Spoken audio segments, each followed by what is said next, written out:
Hi friends, Mahanadi serial நீ வரப்போகிற எபிசோட்ஸ்க்கான promo தான் இந்த வீடியோவில் பார்க்க போகிறோம். வாங்க ஃப்ரெண்ட்ஸ் பார்க்கலாம். இப்போது பாட்டி விஜய்கிட்ட பயங்கர கோவத்தோட சண்டை போட்டுக்கிட்டு இருக்காங்க. இனிமேல் காவேரி இந்த வீட்டுக்கு நீ கூட்டிகிட்டு வரவே கூடாது விஜய் அப்படின்னு சொல்லிட்டு இங்கே பாட்டி சண்டை போட்டுட்ருக்காங்க. எனக்கு காவேரி தான் முக்கியம் பாட்டி, காவேரி இல்லாமல் நான் இருக்க மாட்டேன். டிவோர்ஸ் பேப்பரில் கையெழுத்து போடுற அளவுக்கு நீங்கள் போயிருக்கீங்க, எதுவும் என்ன கேட்காம முடிவை எடுத்திருக்கீங்க. இங்கே பாருங்கள், உங்களுடைய மனசில் என்ன இருக்குன்னு எனக்கு தேவையில்லை. எனக்கு காவேரி மட்டும்தான் முக்கியம். அவள் கூட நான் சேர்ந்து வாழணும்னு முடிவு பண்ணிட்டேன். நீங்கள் இனிமேல் யாரும் ஒத்துக்கலைன்னா கூட எனக்கு பரவாயில்ல, நான் வரேன் அப்படின்னு சொல்லிட்டு விஜய் கிளம்பி போகிறாங்க. தாத்தா விஜய் எங்கே போகிற விஜய் அப்படின்னு சொல்கிறாங்க. இல்லை தாத்தா, பாட்டி காவேரி ஏற்றுக்க போகிறதில்ல. அதுக்கப்புறமும் நான் பாட்டிக்கிட்ட கேட்டு என்ன பிரயோஜனம் தாத்தா, நீங்கள் எல்லாரும் சம்மதிப்பீங்க, உங்களுடைய சம்மதத்தோடு நான் காவேரி இந்த வீட்டுக்கு கூட்டிகிட்டு நாங்கள் 2 பேரும் சந்தோஷமாக வாழணும்னு ஆசைப்பட்டோம். ஆனால் பாட்டி இப்படி பண்ணுவாங்கன்னு நான் கொஞ்சம் கூட எதிர்பார்க்கல தாத்தா அப்படின்னு விஜய் சொல்லிக்கிட்டு இருக்காங்க. என்ன விஜய் பேசுகிற நீ? கண் எதிர்க்கல என் பேரோனுடைய வாழ்க்கை அழியறதை பார்த்துக்கிட்டே என்னால் எப்படி சும்மா இருக்க முடியும்? காவேரி இந்த வீட்டுக்கு நீ கூட்டிகிட்டு வந்த அப்படின்னா தினம் அந்த பசுபதினால் உனக்கு பிரச்சனை வந்துக்கிட்டே தான் இருக்கும். நீ நிம்மதியாக வாழணும், இதுக்காக தானே நான் எல்லாத்தையும் பண்ணுறேன் அப்படின்னு சொல்லிட்டு பாட்டி சொல்லவும், இங்கே பாருங்கள் பாட்டி, அதெல்லாம் நான் சமாளிச்சுக்கிறேன். அந்த பசுபதி எப்படி பார்த்துக்கணும், பேசி தீர்த்துக்கணும் அப்படின்றதெல்லாம் என்னுடைய வேலை. நீங்கள் எதுக்கு பாட்டி கஷ்டப்படுறீங்க? காவேரி என் கூட சேர்ந்து வாழணும் அப்படின்னா இதுக்கு என்ன கஷ்டம் வந்தாலும் நான் தாங்கிப்பேன். பசுபதியை விட எவ்வளோ பெரிய ஆளுங்களை வேணாலும் என்னால் சமாளிக்க முடியும். காவேரி என் கூட இருந்தால் மட்டும்தான் முடியும் அப்படின்னு விஜய் சொல்கிறாங்க. அந்த அளவுக்கு அவங்க உனக்கு முக்கியமாக போயிட்டாளா அப்படின்னு சொல்லிட்டு இங்கே பாட்டி கேட்கவும், ஆமாம் பாட்டி அப்படின்னு சொல்லிட்டு விஜய் அங்கேருந்து கிளம்பி வராங்க. தாத்தா விஜயை தடுத்துக்கிட்டே இருக்காங்க. விஜய் போகாத, விஜய் சொன்னால் கேளு விஜய் அப்படின்னு சொல்லிக்கிட்டே, இல்லை தாத்தா, நான் உங்களை எனக்கு எப்போ தோணுதோ அப்போ நான் பார்த்துட்டு போகிறேன் தாத்தா, ஆனால் நான் காவேரி கூட தான் இருக்க போகிறேன், நான் வரேன் தாத்தா அப்படின்னு சொல்லவும் இங்கே பாட்டி சொல்லி பார்க்குறாங்க. என்ன விஜய், அப்போது எங்களை எல்லாரும் விட காவேரி தானே முக்கியம் அப்படின்னு பாட்டியே கேட்குறாங்க. ஆமாம் பாட்டி, எனக்கு காவேரி தான் முக்கியம் அப்படின்னு விஜய் சொல்கிறாங்க. இங்கே பாரு விஜய், வேணாம் சொன்னால் கேளு, எங்கள் எல்லாரையும் விட நீ காவேரி தான் முக்கியம்னு போகிற, ஆனால் உன்னை அந்த வீட்டில் மதிக்கவே மாட்டாங்க, நாய் விட கேவலமாக தான் நடத்துவாங்க. இங்கே பாரு விஜய், உனக்கான மரியாதை அங்கே எதுவுமே கிடைக்காது, தயவு செஞ்சு நீ அங்கே போகாத, அப்புறம் தான் உனக்கு புரியும் இந்த பாட்டியோட அருமை என்ன அப்படின்னு சொல்லிட்டு. இங்கே பாரு விஜய், போகாத அப்படின்னு பாட்டி சொல்கிறாங்க. அப்போ கூட உங்களுடைய இதுதான் உங்களுக்கு முக்கியம் இல்லை, நான் என்னை அங்கே மரியாதை நடத்த மாட்டாங்க, நீங்கள் என்ன எப்படியெல்லாம் பார்த்துக்கிட்டீங்க அப்படின்றது தான் உங்களுக்கு முக்கியம் இல்லை பாட்டி அப்படின்னு விஜய் சொல்கிறாங்க. பின்ன என்னடா, அந்த வீட்டில் ஒன்று யாராச்சும் மதிக்கிறாங்களா? எத்தனை தடவை போய் அந்த வீட்டில் அசிங்கப்பட்டு அவமானப்பட்டு வந்திருக்கு, அப்போ கூட திரும்பவும் அவள் தான் வேணும்னு போய் அப்படி நிற்கிற. அப்படி என்னதான்டா இருக்குது அவகிட்ட, எதுக்குடா போய் நீ அவளே வேணும்னு பிடிச்சி தொங்கிக்கிட்டு இருக்க? இங்கே பாரு விஜய், என்னை பொறுமையை மீறி சோதிக்கிற, என்னை பேச வைக்காத, தயவு செஞ்சு உள்ளே போ விஜய் அப்படின்னு சொல்லிட்டு இங்கே பாட்டி கேட்கவும் விஜய்க்கு கோவம் வருது. இங்கே பாருங்கள் பாட்டி, தயவு செஞ்சு இனிமேல் காவேரி பற்றி ஏதாச்சும் தப்பாக பேசுனீங்க அப்படின்னா அவ்வளோதான், நான் என்ன பண்ணுவேன்னு எனக்கே தெரியாது அப்படின்னு விஜய் சொல்லிக்கிட்டு இருக்காங்க. விஜய், இங்கே பாரு விஜய், நீ இங்கே பாரு, நான் சொல்கிறத கேளு, நீ அங்கே போன அப்படின்னா ரொம்ப வருத்தப்படுவ விஜய். இங்கே பாரு, எல்லாத்தையும் விட்டுட்டு நீ எந்த நம்பிக்கையில் அந்த வீட்டுக்கு போகிற அப்படின்னு சொல்கிறேன். அவங்களே தங்கறதுக்கு ஒரு வீடு கூட இல்லாமல் சொந்த வீட்டையும் அந்த பசுபதி கிட்ட கொடுத்துட்டு, அதுவும் கடன் வாங்கி அதுக்காக கட்ட முடியாமல் கொடுத்துட்டு அந்த வீட்டையும் பசுபதி இப்போ எடுத்துக்கிட்டான்னு கேள்விப்பட்டேன். இப்போ இங்கே வாடகை வீட்டில் குடியிருக்காங்க. ஸோ நீ போயிட்டு அங்கே கஷ்டப்பட போறியா? இங்கே பாரு விஜய், வேணாம் அப்படின்னு சொல்லிட்டு, என்ன பாட்டி, நம்ம கிட்ட இருக்கு, காவேரியோட வீட்டில் இல்லைன்னு சொல்லி காட்டுறீங்களா அப்படின்ட்டு எங்கள் விஜய் கேட்குவோம். விஜய், நீ சொன்னாலும் சொல்லினாலும் அதானே விஜய் உண்மை. இங்கே இவ்வளோ நாளாக ராஜா போல் நீ வாழ்ந்துட்டு அங்கே போய் கஷ்டப்பட போறியா? எதுக்குடா இந்த தலையெழுத்து உனக்கு? இங்கே பாரு விஜய், நான் சொன்னால் கேளு, நீ போகாத அப்படின்னு சொல்லிட்டு இங்கே பாட்டி சொல்லி பார்க்குறாங்க. விஜய் இருந்துக்கிட்டு, இங்கே பாருங்கள் பாட்டி, இதுக்கு மேலேயே நீங்கள் ஒரு வார்த்தை கூட பேசாதீங்க, நான் முடிவு பண்ணிட்டேன், காவேரி கூட தான் இனி நான் சேர்ந்து வாழ போகிறேன் அப்படின்னு சொல்லிட்டு விஜய் அங்கேருந்து கிளம்பி போயிடுறாங்க. தாத்தா எவ்வளவோ தடுத்து பார்க்குறாங்க, விஜய் அமைதியாக போயிடுறாங்க. ஸோ அங்கே போனதுக்கப்புறமா வீட்டுக்கு வந்த உடனே காவேரி பாட்டிக்கிட்ட சம்மதம் வாங்கிட்டீங்களா விஜய் அப்படின்னு ரொம்ப சந்தோஷமாக கேட்குறாங்க. விஜய் அமைதியாகவே நிற்கிறாங்க. என்னாச்சு தம்பி அப்படின்னு சொல்லிட்டு சாரதாவும் கேட்குறாங்க. இல்லத்த, நான் என் பாட்டிக்கிட்ட எவ்வளவோ பேசி பார்த்துட்டேன், ஆனால் என் பாட்டி சம்மதிக்கலை அப்படின்னு இங்கே விஜய் சொல்லவும் காவேரி ரொம்ப டென்ஷன் ஆயிடுறாங்க. என்ன விஜய் சொல்கிறீங்க அப்படின்னு. ஆமாம் காவேரி, நான் பேசி பார்த்துட்டேன், பாட்டி ஒத்துக்கிற மாதிரி தெரியல, அதான் நான் அங்கேருந்து கிளம்பி வந்துட்டேன் அப்படின்னு சொல்லவும், அங்கேருந்து கிளம்பி வந்துட்டேன்னா என்ன அர்த்தம் விஜய், எனக்கு புரியலை அப்படின்னு காவேரி சொல்லவும், பாரு காவேரி, நீ நினைக்கிற மாதிரி தான். நான் இனிமே அந்த வீட்டுக்கு போக மாட்டேன். அங்கேருந்து நான் கிளம்பி வந்துட்டேன். எனக்கு நீ தான் முக்கியம். உன்னுடைய வயித்துல வர நம்ம குழந்த தான் எனக்கு முக்கியம். அந்த வீட்டை விட பாட்டி, தாத்தா அவங்கள எல்லாரையும் விட எனக்கு நீ தான் முக்கியம்னு நான் எல்லாரையும் உதறி தள்ளிட்டு வந்துட்டேன் அப்படின்னு விஜய் சொல்லவும், காவேரி இருந்துக்கிட்டு, இங்கே பாருங்கள் விஜய், நீங்கள் ரொம்ப பெரிய தப்பு பண்ணிட்டீங்க. இதெல்லாம் நடக்கக்கூடாதுன்னு தான் நான் உங்ககிட்ட பாட்டிக்கிட்ட எதுவும் சண்டை போடாதீங்கன்னு போகும்போதே சொல்லி அனுப்பிச்சேன். நீங்கள் அதே மாதிரி போய் பாட்டிக்கிட்ட பேசிட்டு பிரச்சனை பண்ணிட்டு இனிமேல் அந்த வீட்டுக்கும் வரமாட்டேன்னு சொல்லிட்டு வந்திருக்கீங்க. பாருங்கள் விஜய், இதெல்லாம் ரொம்ப தப்பு. பாட்டி தாத்தாவோட சம்மதம் இல்லாமல் நம்ம எப்படி விஜய் சேர்ந்து வாழ முடியும் அப்படின்னு சொல்லிட்டு. ஏன் முடியாது காவேரி? என்ன அவங்க எல்லாரும் சொல்லி தான் நான் உங்களதில் தாலி காட்டினேன்னா என்ன? அவங்கள கேட்டதா நான் குழந்தை பெற்றுக்கிட்டேன்னா இல்லை என்ன? அந்த வீட்டிலேருந்து வந்துட்டேன், இவங்ககிட்ட என்ன இருக்குது இவங்க கூட போகிறதுக்கு அப்படின்னு நீயும் யோசிக்கிறியா என்ன அப்படின்னு உடனே காவேரியோட மனசு ரொம்ப கஷ்டப்படுது. என்ன விஜய் இப்படியெல்லாம் பேசுகிறீங்க அப்படின்னு. பின்ன வேற எப்படி பேச சொல்கிற? நான் உனக்காக எல்லாத்தையும் உதறி தள்ளிட்டு வந்திருக்கேன். அதை நினைக்காம நீ என்னமோ அதை பற்றி பேசிகிட்டு இருக்க. அவங்க என்னுடைய சந்தோஷம் முக்கியம்னு அவங்க நினைக்கலையே, நான் அவங்க முக்கியம்னு நினைக்கிறதுக்கு நீயே சொல்லு காவேரி அப்படின்னு இங்கே வந்துட்டு விஜய் வந்து காவேரி கிட்ட சொல்லவும், இல்லை விஜய் நான் சொல்ல வர என்னன்னு கேளுங்க அப்படின்னு சொல்லிட்டு இங்க காவேரி சொல்றாங்க. இங்க பாரு காவேரி, நீ இதுக்கு மேல எதுவுமே பேச வேணாம். நான் அங்க இருந்து வந்துட்டேன், அவ்வளவுதான். இனி நான் உங்க கூட தான் இருக்க போறேன் அப்படின்னு சொல்லவும், இங்க பாருங்க தம்பி, நீங்கள் பண்ணினது தப்புன்னு நான் சொல்ல வரலை. நீங்கள் நியாயத்தை தான் கேட்க போனீங்க. ஆனால் உங்கள் வீட்டில் யாரும் ஒத்துக்கல. அதே சமயம் வீட்டுக்கு வந்தவங்கள என்னால் போங்க அப்படின்னு சொல்ல முடியாது. நீங்கள் முதலாக இப்போ காவேரியோட புருஷனாக இந்த வீட்டுக்கு வரீங்க. நீங்கள் அங்கேயே நில்லுங்க ஒரு நிமிஷம், நான் உங்களை வரவேற்கணும் அப்படின்னு சொல்லிட்டு சாரதா ஆரத்தி எடுத்து வரவேற்கிறாங்க. என்னம்மா இதெல்லாம்? இவர் பண்ணிட்டு வந்திருக்கிற காரியத்துக்கு ஆரத்தி ஒன்று தான் இப்போ குறைச்சலாம் அப்படின்னு காவேரி கேட்கவும், இங்கே பாருடி, என்னதான் இருந்தாலும் அவர் இந்த வீட்டு மாப்பிள்ளை, அவருக்கு கொடுக்க வேண்டிய மரியாதை நம்ம கொடுத்துதான் ஆகணும் அப்படின்னு சொல்லவும், இப்போ விஜய் பாட்டி சொன்னதை நினச்சி பார்க்குறாங்க.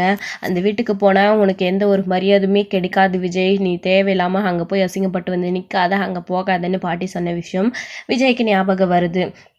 என்னை மதிக்கவே மாட்டாங்க அப்படின்னு சொன்னவங்களோட வீட்டில் இப்போ என்ன ராஜா போல் பார்த்துக்கிறாங்க. இதை விட என்ன வேணும் அப்படின்னு சொல்லிட்டு இங்கே விஜய் நினைக்கிறாங்க.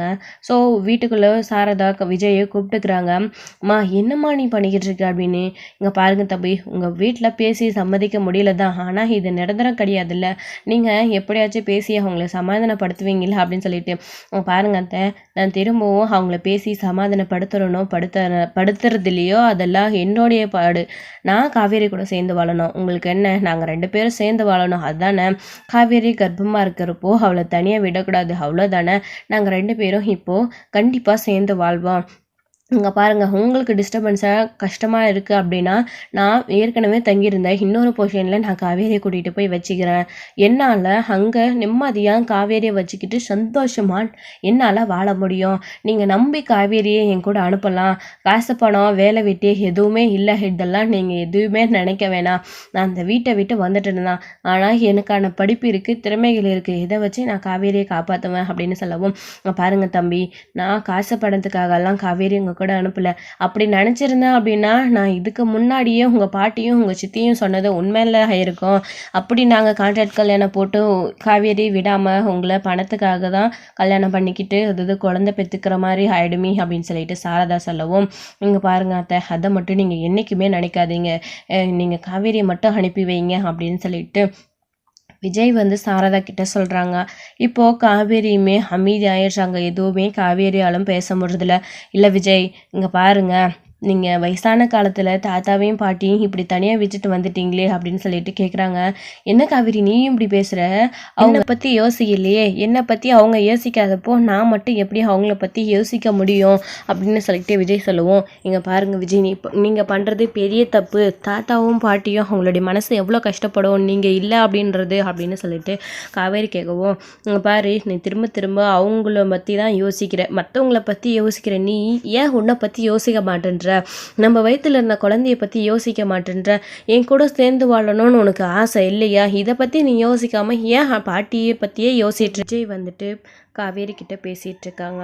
ஸோ இதுக்கப்புறம் அந்த பக்கம் பாட்டி வந்து ரொம்ப வருத்தப்படுறாங்க. விஜய் இல்லை அப்படின்னு சொல்லிட்டு தாத்தாவும் போயிட்டு பாட்டிக்கிட்ட பயங்கர கோவத்தோட பேசி சண்டை போட்டுட்ருக்காங்க. பாத்தியா கல்யாணி, நீ பண்ண ஒரு விஷயம் இப்போது விஜயை நம்மக்கிட்டேருந்து நிரந்தரமாக பிரிக்கிற மாதிரி ஆயிடுச்சு. விஜய் கஷ்டப்படக்கூடாது, நல்லா இருக்கணும் அப்படின்னு சொல்லிட்டு அவன் மேலே பாசத்தை கட்டுறான் அப்படின்னு அவனுக்கு எதிராக எல்லாத்தையும் பண்ணி இப்படி நீயே விஜயை அனுப்பிட்டியே அப்படின்னு சொல்லிட்டு கேட்கவும், என்னங்க நான் தான் விஜய் வீட்டை விட்டு வெளியே அனுப்புனேன்னா காவேரி தான் முக்கியம்னு அவனாக தான் வெளியே போனான். நான் எவ்வளோ பேசி பார்த்தனே, அவன் ஒத்துக்கவே இல்லையே அப்படின்னு சொல்லிட்டு கல்யாணி வந்து சொல்லி வச்சுருக்காங்க. எல்லாமே யார் காரணம், நீ தானே இதுக்கு எல்லாத்துக்குமே காரணம் அப்படின்னு சொல்லிட்டு எங்கள் தாத்தா வந்து சொல்கிறாங்க. ஆமாங்க, எல்லாத்துக்குமே நான் தான் காரணம் அப்படின்னு சொல்லிட்டு பாட்டி வந்து சொல்கிறாங்க.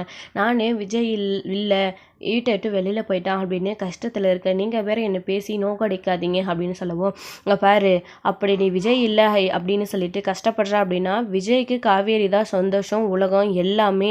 விஜய் காவேரி கிட்ட தான் போயிருக்கான். உனக்கு விஜய் வேணும் அப்படின்னா நீ காவேரியோட சேர்த்து தான் விஜயை வீட்டுக்கு கூட்டிகிட்டு வர முடியும். விஜயை மட்டும் நீ தனியாக நீ வீட்டுக்கு கூட்டிகிட்டு வரவே முடியாது. அவனுடைய முடிவில் அவன் தெளிவாக இருக்கான். அவன் ஒரு முடிவு எடுத்தான், அதுலேருந்து மாற மாட்டான்னு உனக்கு நல்லாவே தெரியும் இல்லை. பாரு, தயவு செஞ்சு இந்த வீம்புக்கு நிற்காம போய் காவேரியும் விஜயும் பேசி நம்ம வீட்டுக்கு கூட்டிகிட்டு வா. அப்போ தான் விஜய் வீட்டுக்கு வரவா, இல்லைன்னா நம்ம பேரை நமக்கு எப்பயுமே இல்லை, அதை நீ நல்லா புரிஞ்சுக்கோ அப்படின்னு தாத்தா வந்து சொல்லிட்டு போயிடுச்சாங்க. இதுக்கப்புறம் கல்யாணியுமே நல்லாவே யோசிச்சு பார்க்குறாங்க. நம்ம பேரனுடைய வாழ்க்கை தான் நமக்கு முக்கியம் அப்படின்னு சொல்லிட்டு பாட்டியும் இங்கே மனசுக்குள்ள நினச்சிக்கிட்டு ஒரு வழியாக சமாதானம் ஆயிடுறாங்க. இதுக்கப்புறம் சரிங்க, நான் பண்ணது தப்பு தான், வாங்க நம்ம போய் விஜயை கூட்டிகிட்டு வந்துடலாம் அப்படின்னு சொல்லவும், என்ன இப்போ கூட விஜய் மட்டும்தான் அப்படின்னு விஜய்க்காக மட்டும் பேசுகிறேன் அப்படின்னு சொல்லவும், எங்கள் விஜய்னா விஜய் மட்டுமா, ஏங்க நீங்கள் அவசரத்தில் நீங்கள் வேற புரியாமல் பேசிகிட்ருக்கீங்க. விஜய் இல்லாமல் ஒரு நாள் கூட என்னால் இருக்கவே முடியாது.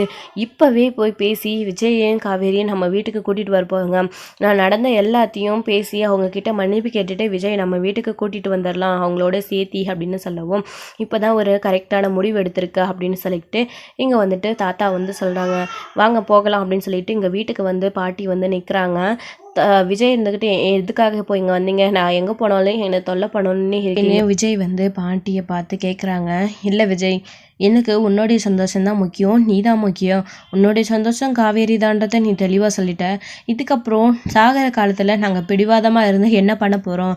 அதுதான்ப்பா, நான் பண்ண தப்பெல்லாம் காவேரி கிட்ட மன்னிப்பு கேட்டுட்டு உங்ககிட்டையும் சாரி கேட்டுட்டு நான் இங்கேருந்து காவேரி கூட்டிகிட்டு போகலான்னு வந்திருக்கேன் அப்படின்னு எங்கள் பாட்டி சொல்கிறாங்க. தாத்தா, என்ன தாத்தா இவங்க சொல்கிறதெல்லாம் உண்மைதானா, இல்லை என்னை இங்கேருந்து கூட்டிகிட்டு போகணும் அப்படின்றதுக்காக இதுவும் ஏதாச்சும் ட்ராமாவா அப்படின்னு விஜய் வந்து கேட்குறாங்க. இல்லைப்பா, அவள் எல்லாத்தையும் மறந்துட்டு மன்னிக்கிறது தான் இங்கே வந்திருக்கா அப்படின்னு சொல்லவும், அப்படின்னா பாட்டியே தாத்தா கிட்ட மன்னிப்பு கேட்க சொல்லுங்க. ஏன்னா பாட்டி அத்தையோட மனசை கஷ்டப்படுத்துகிற மாதிரி நிறைய வார்த்தைகளில் பேசிட்டாங்கல்ல அப்படின்னு சொல்லவும், ஆமாம் விஜய், தப்பு தான். சாரதா, என்னை மன்னிச்சிடு சாரதா. நான் வந்துட்டு காவேரி இந்த வீட்டுக்கு வரக்கூடாது, வந்தால் விஜய் கஷ்டப்படுவான் அப்படின்னு மட்டும்தான் நினச்சினே தவிர இதனால காவேரி பாதிக்கப்படுவான்னு நான் நினச்சி கூட பார்க்கல. விஜயோட சந்தோஷம் தான் எனக்கு முக்கியம். விஜய்க்காக நான் என்ன வேணாலும் பண்ண தயாராக இருக்கேன். விஜய்க்கே பரவாயில்லை, பசுபதினாலே எந்த பிரச்சனையும் வந்தாலையும் அவனே பார்த்துக்கிறேன்னு சொல்லிட்டான். அதுக்கப்புறம் நான் மட்டும் வீம்புக்கு நின்று என்ன பண்ண போகிறேன்? காவேரி விஜயோட பணத்துக்காக தான் இந்த மாதிரியெல்லாம் பண்ணிக்கிட்டு இருக்கா அப்படின்னு சொல்லி நான் ஏதோ யோசிச்சு இந்த மாதிரி பண்ணிட்டேன். ஆனால் விஜய் எங்களை விட அந்த காசு பணம் சொத்து சொகத்தை விட காவேரி தான் முக்கியம் அப்படின்னு எல்லாத்தையும் தூக்கி போட்டுட்டு இத்தனை வருஷம் வளர்த்து ஆளாக்குன எங்களை தூக்கி விட்டுட்டு காவேரி தான் முக்கியம்னு வந்துட்டான். இதுலேருந்தே தெரியுது காவேரி வந்து விஜயை ஏற்றுக்கிட்டா. இப்போது எந்த ஒரு காசு பணம் இல்லை அப்படின்னாலையும் காவேரி விஜய் கூட சேர்ந்து வாழணும்னு முடிவு பண்ணி 2 பேரும் சேர்ந்துட்டாங்க. அப்போது நான் தான் முட்டாள்தனமான யோசனையை வந்து எடுத்துட்டேன். பணத்துக்காக தான் இந்த மாதிரிலாம் நீங்கள் பண்ணுறீங்க அப்படின்னு நான் நம்பி ஏதேதோ பேசிட்டேன், என்னை மன்னிச்சிரு, நான் பேசினதையும் மனசில் வச்சுக்காத அப்படின்னு கேட்கவோ, நீங்கள் எதுக்குமா இப்போ வயசில் பெரியவங்க மன்னிப்பு கேட்குறீங்க? நீங்கள் பேசினதெல்லாம் தப்பான வார்த்தை தான், ஆனால் என்கிட்ட வயசில் பெரியவங்க நீங்கள் போய் மன்னிப்பு கேட்குறீங்களே அப்படின்னு சொல்லிட்டு சாரதா வந்து சொல்கிறாங்க. பாட்டிங்களா பாட்டி, இதுதான் அத்தையோட குணம், நீங்கள் தான் தேவையில்லாமல் அத்தையோட மனசை கஷ்டப்படுத்திட்டீங்க அப்படின்னு விஜய் வந்து சொல்கிறாங்க.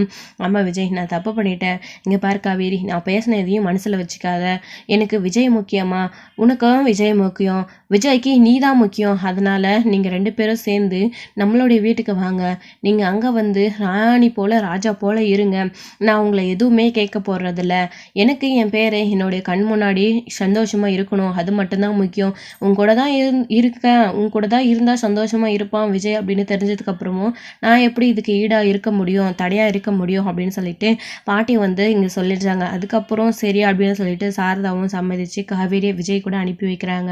மன்னிப்பு கேட்டுட்டு சாரதா வந்துட்டு காவேரியும் விஜயும் வீட்டுக்கு அழைச்சிட்டு போகிறாங்க. அப்புறம் உங்கள் எல்லாருக்கிட்டையும் ஒரு விஷயம் சொல்லணும் பாட்டி, இவ்வளோ நாளாக உங்ககிட்ட ஒரு விஷயம் சொல்லாமல் இருந்தேன், அது ஆக்சுவலி அத்தைக்கும் காவேரிக்கும் இவங்க வீட்டில் எல்லாருக்கும் தெரியும், நமக்கு மட்டும்தான் உங்களுக்கு மட்டும்தான் தெரியாது, இந்த விஷயத்தை உங்ககிட்ட நான் சொல்லணும்னா ஆனால் நீங்கள் நிறைய விஷயங்களை பண்ணிட்டீங்க, அந்த சூழ்நிலையில் சொல்ல எனக்கு டைம் கிடைக்கல அப்படின்னு சொல்கிறாங்க. என்ன விஜய் சொல்கிற நீ அப்படின்னு, ஏதோ அன்னைக்கிலேருந்து சர்ப்ரைஸ் அப்படின்னு சொல்லிக்கிட்டே இருக்க, என்னென்னு தான் சொல்ல மாட்டேன்ற அப்படின்னு எங்கள் தாத்தா வந்து கேட்கவும், இப்போ காவேரி கர்ப்பமாக இருக்கா அப்படின்னு சொல்லிட்டு எங்கள் பாட்டிக்கு பயங்கர சந்தோஷம். என்ன விஜய் சொல்கிறா, அப்போ வீட்டுக்கு வாரிசு வரப்போதா அப்படின்னு சொல்லிட்டு, அப்போது இதனால தான் காவேரியை விடாமல் நீ பிடிச்சிக்கிட்டே இருந்த இல்லை விஜய் அப்படின்னு எங்கள் தாத்தாவும் பாட்டியும் கேட்க, ஆமாம் தாத்தா அப்படின்னு சொல்லவும், அப்போ பேரப்புள்ளியோட காவேரி நான் வீட்டுக்கு கூட்டிகிட்டு போகிறேன் அப்படின்னு ரொம்ப சந்தோஷப்படுறாங்க. ஸோ இதோட இந்த எபிசோட் வந்து முடிச்சிருக்காங்க. அடுத்தடுத்த எபிசோடில் என்ன நடக்குதுன்னு பார்க்கலாம் ஃப்ரெண்ட்ஸ். தேங்க்யூ.